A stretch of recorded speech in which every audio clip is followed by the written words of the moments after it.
Dinakdakan. Dinakdakan.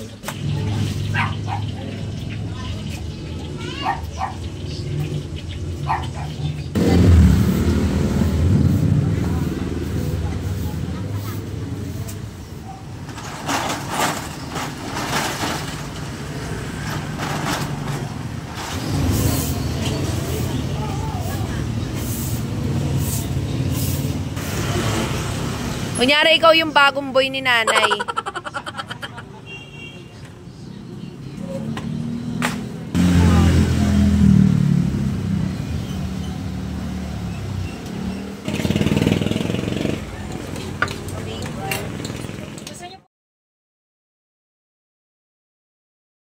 Hi, Nanay Pinilda. Baka naman pwede mo sa amin i-share ang success story mo bago ka nag-gain Queen of Carinderia sa Taguig yan. Hello po. Noon po na nag-umpisa ako na naging tumulong-tulong ako doon sa mga tiyahin ko sa Quezon City. Hanggat po nakakita ako ng pwesto, nangupahan po ako ng pwesto. Ngayon po, inumpisahan ko nag-business, sa awa ni Lord, okay naman po. Hanggat yung mga anak ko, doon ko kinukuha yung yung mga budget nila, pag-aral at saka kung anong pangangailangan nila. Tapos, nung nakapag-graduate po yung bunso ko, nag-stop na ako. Ngayon, 3 years po ako nag-stop kasi yung anak ko po na isa namatay. So, wala po akong negosyo noon. Ngayon po, bumalik ako dito sa Manila, dito sa Taguig, pumasok po ako ng tagahugas po ng plato, tumulong-tulong din po.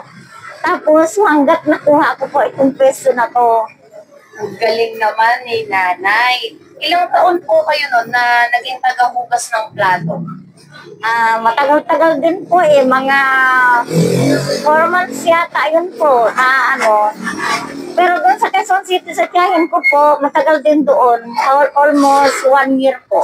Pero talaga po, hilig nyo ang pagluluto? Opo, yan po ang hilig ko talaga kasi nakikita ko po sa mga tiyahin ko, sila nagturo sa akin. Dahil may mga pwesto po sila doon sa Quezon City, sa may SSS, Diliman. Kaya po ganun ang business ko kasi natutunan ko na po sa kanila ang pagluluto, kung paano po ang sistema ng paggagayak, ganun po. Naiiyak si Nanay. Naalala mo, Nanay, lahat ng simula mo kung paano ka... Mahirap kasi, yung pagkakarinderya kahit bumabagyo, umuulan. Like ngayon, meron tayong bagyo, tuloy pa rin ang hanap buhay, Kasi pag nagkakarinderya ka, di ba, hindi ka pwedeng huminto kasi ito yung pangangailangan talaga ng tao, Nay, Opo. Kasi po, katulad ngayon po, nangungupahan lang kami dito. Pagka halimbawa naitigil namin, halimbawa hindi kami makapagtinda, paano po yung pagbayad namin ng pwesto? Kaya po kahit umulan, bumagyo lang ma'am, talaga magtitinda kami kasi kahit pa paano, meron naman po mga customer na kumakain kasi po kailangan talaga ang pagkain dito sa malapit sa hospital po at saka dito sa may simbahan. Tama. Hi guys, so nandito nga tayo sa kainan ni Nanay Belinda. We're gonna try their sisig because it's their best seller. So mag-order tayo. Hey guys, so eto na yung itatry natin na sisig. Kahit bagyo, food trip pa din tayo. Ito yung sisig ni Nanay Belinda. It's their best seller. Look crispy sisig siya. And kahit putok-batok, go lang tayo. Tatry natin. Nung pinuntahan ko siya kanina, meron pa siyang 2 tray. But right now, isa na lang yung tray na natitira. Paubos na siya actually. Tapos, ang sarap ng free sabaw nila dito. 15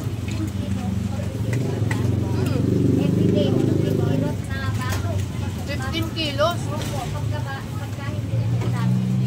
Ibig sabihin, best seller siya talaga. Sarap guys.